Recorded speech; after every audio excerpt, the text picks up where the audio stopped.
your keys again. Oh, Brenda. Hi. Lily, listen, I'm sorry. I shouldn't have stopped by without calling first. I heard that Sonny might be in trouble. And what does that have to do with you? Well, I came by to see if he was okay and if there's anything I can do. But you've already done that. I mean, if it weren't for you, Brenda, Sonny wouldn't be in trouble. Your anxiety's a little late, don't you think? I had nothing to do with this. Wait, what is that? Selective amnesia? You betrayed him. You wore a wire, and you betrayed him. Up until then, everything was fine. There were no investigations.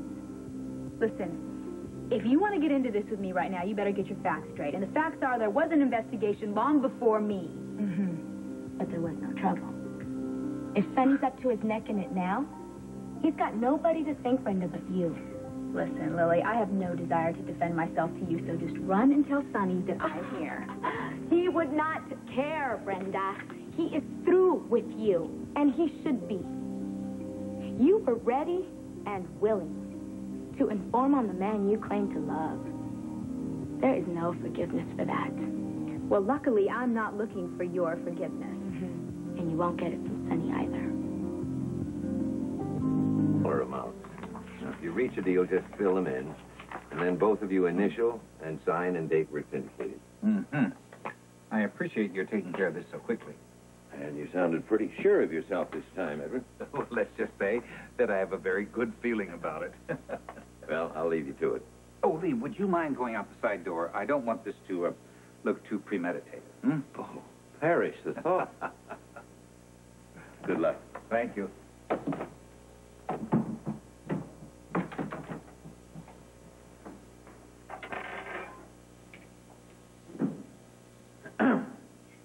Reginald said I should show myself in. Well, of course. Would you like some coffee or some juice? No, thanks.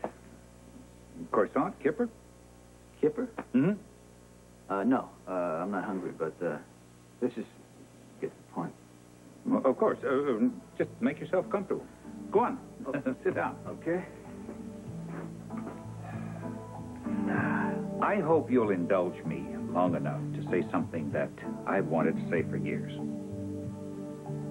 I'm about to make you an offer you can't refuse.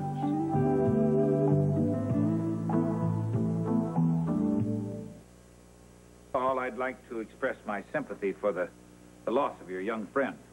And also for this terrible inconvenience you're facing. You know, as a fellow entrepreneur, I know how pesky those government watchdogs can be, always nosing around in matters that are none of their business.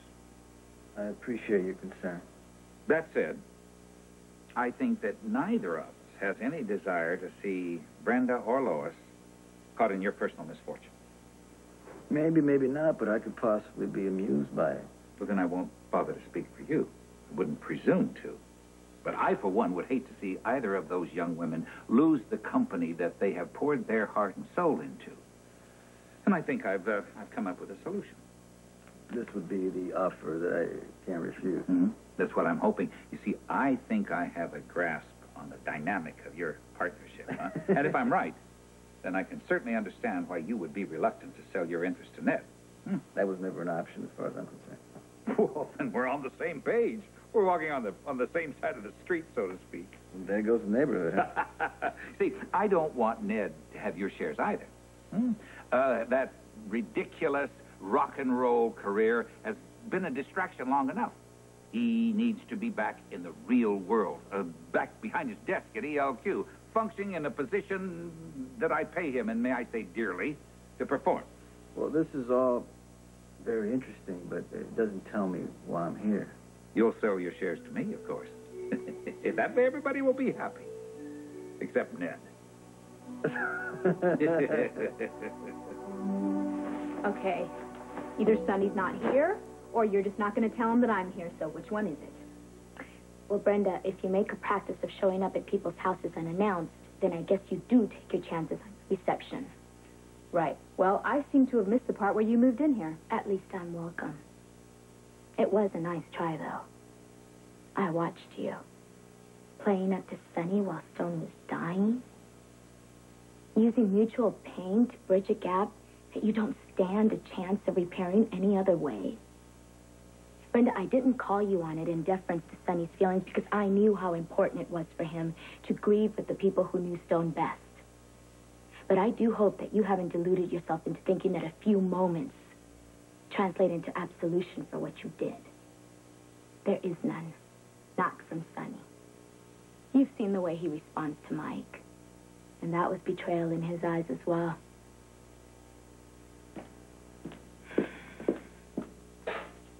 Wow. Who do you think you are, Lily? And what do you think, you're Sonny's salvation? You think that you're the answer to all of his needs? No. But he has chosen to be with me. That should tell you something. I can't listen to you anymore. Brenda, wait. I'm not your enemy. No matter how it may seem right now, I'm really not your enemy. You could have fooled me. I just want you to understand. You had your chance with him and you blew it. I'm with him now. So please, do us all a favor.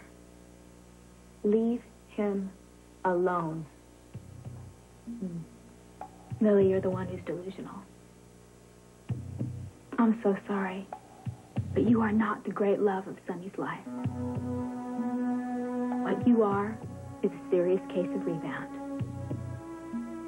So you enjoy him while you can.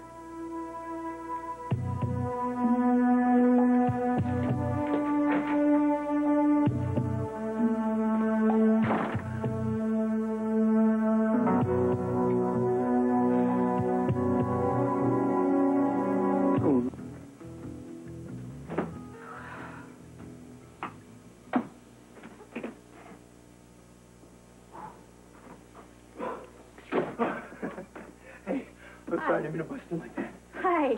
Oh, Where are you coming from? I saw you from the lawn over there. I was on my morning run, and I started feeling kind of queasy. I was wondering if maybe you had some aspirin or some vitamin C or some oxygen or something. Yeah, I do, actually. Thanks. You know, Brenda, you look about as bad as I feel.